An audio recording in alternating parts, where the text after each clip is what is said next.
I was really hoping I wouldn't have to make any more of these videos. However, people really seem to enjoy watching Nick Chae cram for his exams. That kind of rhymes. But yes, people, we are back at it. Today I am studying for my Yale final, which is happening tomorrow at 8 a.m. Currently it is around 12:45, meaning I have a very late start as I usually do. However, I don't want to make today's video similar to the midterm because I already talked about all my strategies and what exactly I do to prepare for these exams in a short amount of time. So today's going to just be a little bit more of a vlog style. I won't really show you guys what I'm doing. I'll just kind of talk you guys through it if I can. And yeah, you're just going to watch me struggle for the next 8 hours or so.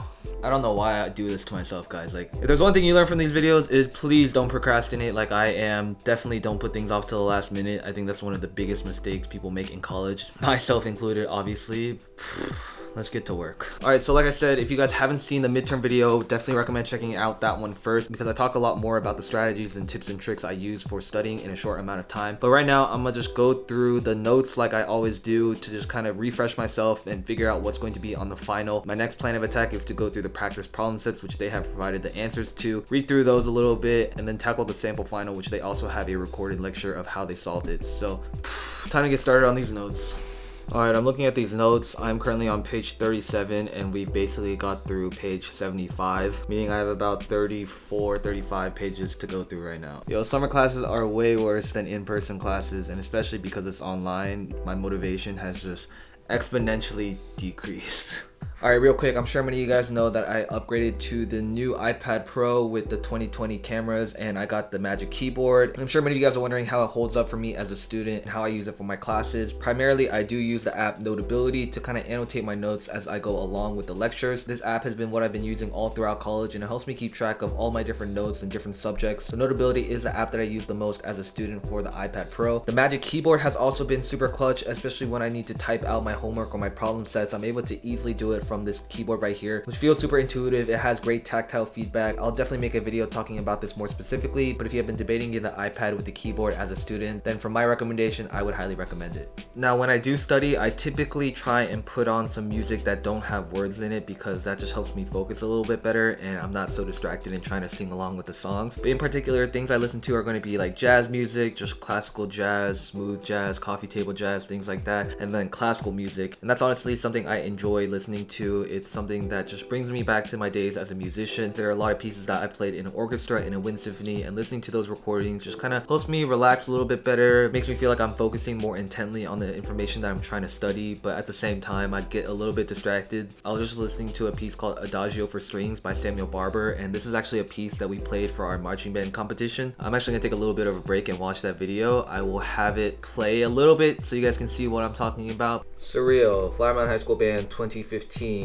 So this is how big our band was. There were like 300 members, including the percussion, the color guard in the back, and then some prop kids.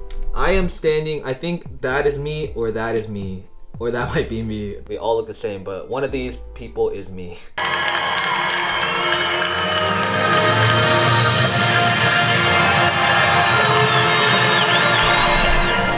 I'm sorry for nerding out, but like that build up and that drop was crazy. We sound so good right now.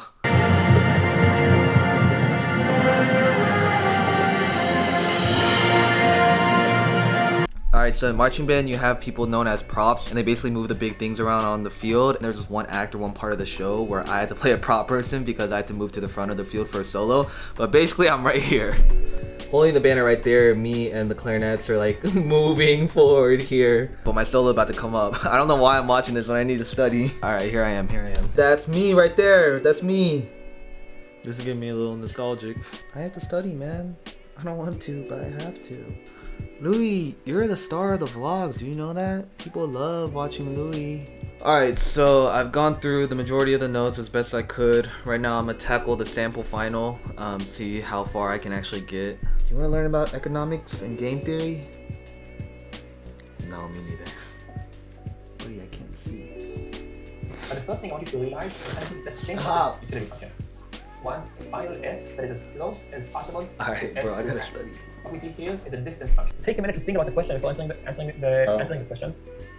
Once you realize that this is what this function means. Now that I have been through an online course though, there are a couple of things that I've learned along the way that I think can help you guys if you are taking online courses in the fall, which may be the scenario for a lot of students out there. At the end of the day, what it comes down to is really your own self-will, and make sure you set aside time each day to go through the lectures and actually focus, because for most of you guys, if you are going to be studying at home, it's really easy for you to just crawl up in your bed, maybe watch Netflix for a few hours and kind of push off your schoolwork to the side. And like for me personally, studying in my room really does make it difficult because this has been a place where I've just like to relax and hang out, but having to make the switch of actually having to pay attention for these classes is something that is going to be a little bit of a change for a lot of people out there. And I think a solution to this problem is to have designated study areas in your house where you are really free from all distractions and you can intently focus. So out there in my common room, I just have like a desk where I can actually get focused on the things I need to without the distractions of everything in my room. So those are a few of my insights. I'll definitely touch on them a little bit more as I learn more about online classes and can share them with you guys. Yeah, I can't focus right now. I need to get out of here.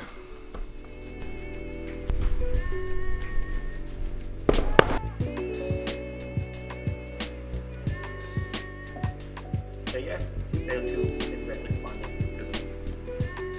Okay, let's see. Go on.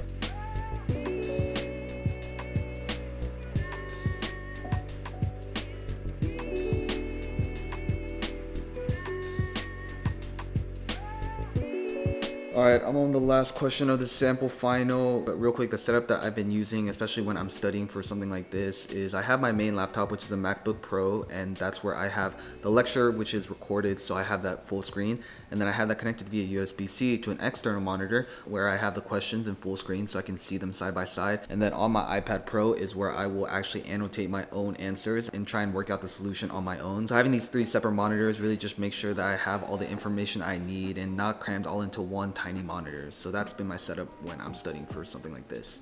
Alright, so I finished up the sample final. In all honesty, it is pretty difficult, so I'm definitely gonna have to go through this one more time and just run through the problems and look at the solutions and make sure that I can answer them before the test tomorrow. Now, going back to one of the previous points I made about the difficulties of having online lectures is that, once again, these professors, they're doing their best by recording the lectures and having it available for students who aren't able to attend it in real time, whether you're in a different time zone, maybe it's too early for you, it's in the middle of the night. Regardless of your situation, they want to make it available for all students out there if you can't make the assigned lecture time. So the pros of this is that you can watch it on your own time. You can schedule out a few hours of your day and just dedicate that to watching the lecture and catching up if you missed it. The second benefit of this is that you can actually go at your own pace. So if you're confused about a certain topic in particular, you can stop, take a minute to look over the question, look over the answers, make sure that you understand the entire concept behind it before moving on to harder problems and having the professor explain those. And that's a really great benefit because in your traditional lectures, they all just move at one pace, meaning that you don't have time to stop and think about how you got to the solution, or if you have questions, you can't really stop and actually think about it. However, there are some downsides of this online format. The biggest one being is that if you're not in the actual lecture, you can't ask questions after the fact. And if you don't understand something and someone in the lecture didn't already ask that question, then you're just stuck and have to go to a virtual office hours. Another downside of this is that the professors can't really see your reactions as they're explaining it to understand whether or not this concept is flying right over our head or if it's actually something we understand. So if they don't have verbal confirmation from the students of, okay, yes, we understand this, we can move on to the next topic, or whoa, we need to slow down and discuss this a little bit further. So, you know, there are pros and cons, like I've mentioned. I think as we move further into the semester, we're gonna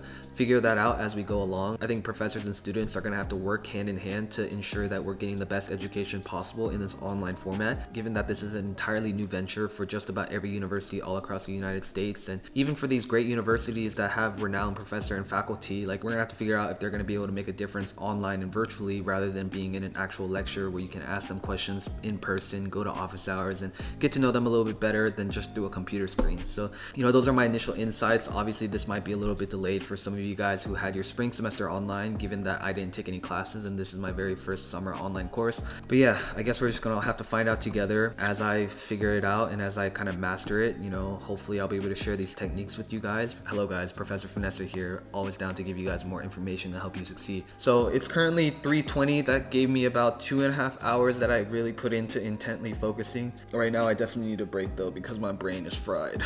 I'm trying to be like Louis right here. Alright, so I have a new video coming out this week. It's talking about the playlists and music I listen to while I study and work out and things like that. But I need to film a quick intro sequence for that, so good thing I have another filmer in the house. Can you help me?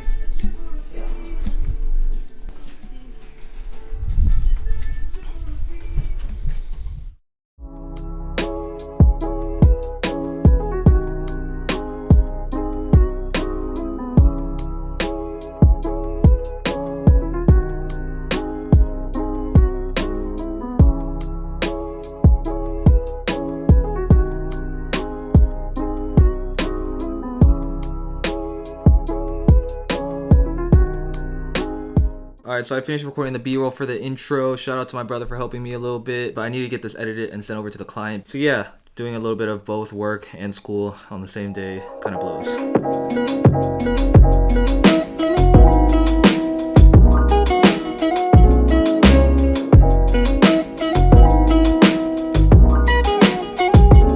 I've been editing kind of non-stop. It's around 5:45 p.m. I just wrapped up the video. I'm about to eat dinner because it's actually my stepdad's birthday, so we're gonna have some good grub. Maybe I might just do a little bit more work, but I'm tired, man.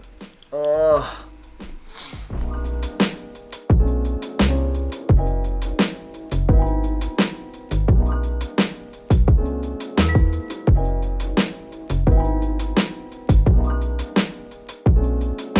Alright, I'm basically getting ready to call it wraps. I've gone through all the practice problem sets, I've gone through the sample final, and done everything I could to prepare myself for this test tomorrow. But since my last midterm, I have learned a few things about how these tests are administered, and that's going to be an interesting topic of discussion moving forward with these semesters, is how are these universities going to proctor these exams and distribute them for students all across the world to ensure that people aren't cheating, people aren't looking up the answers at home. So there are a lot of difficulties and logistics that have to get figured out in order to make sure that everyone has an equal testing environment. And basically how it worked for my Yale midterm is that they divided you up into 3 different sections based on your last name. You would join that Zoom session at the designated starting time, and there's a proctor in every single session, and what they do is they ask you to show the blank pieces of paper front and back to make sure that there's nothing written on them. They also ask you to do a pan of your desk so that they can see, you know, is there anything that you could cheat off of on your desk. And that's another issue universities are gonna have to figure out how to deal with. In addition to that, you can't type anything on your keyboard. You only have the exam, which is posted online, so you're only able to scroll through that. That's gonna be a huge difficulty, especially because we're all taking these tests on our laptop. How are they gonna ensure that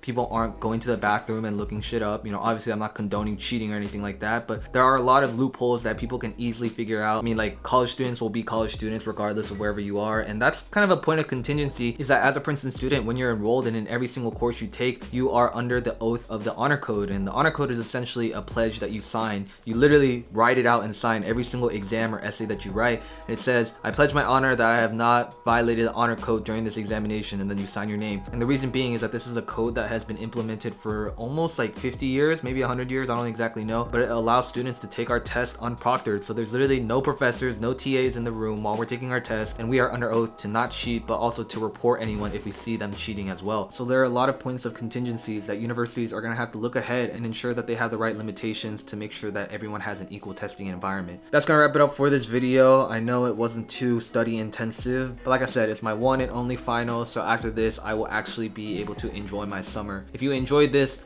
Princeton student studies for Yale final in maybe, like, I started at 12 today, it's 8, so 8 hours give or take, like 2 hours to like 6 hours. Make sure to leave a like down below, comment if you guys want any more videos like this. Even though I'm not technically studying, I am going to have to adapt to this online learning mechanism as well, so I will be able to share my insights with you if you are interested. Subscribe for more videos, and the motto as always, don't stress, finesse. Peace. 허리 아니고 원래 많은 거야. 아 그래? 가서 다 닦고 오면 돼. 자, 생일 축하합니다. 생일 축하합니다. Happy birthday to you. 야, 그거 미션하고 불러야지. 에이. 루이 심장이 터질 것 같아.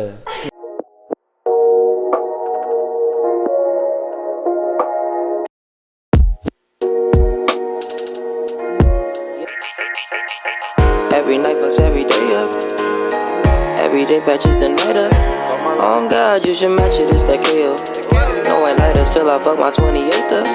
1998, my family had the Acura. Oh, the legend. Every night fucks every day up.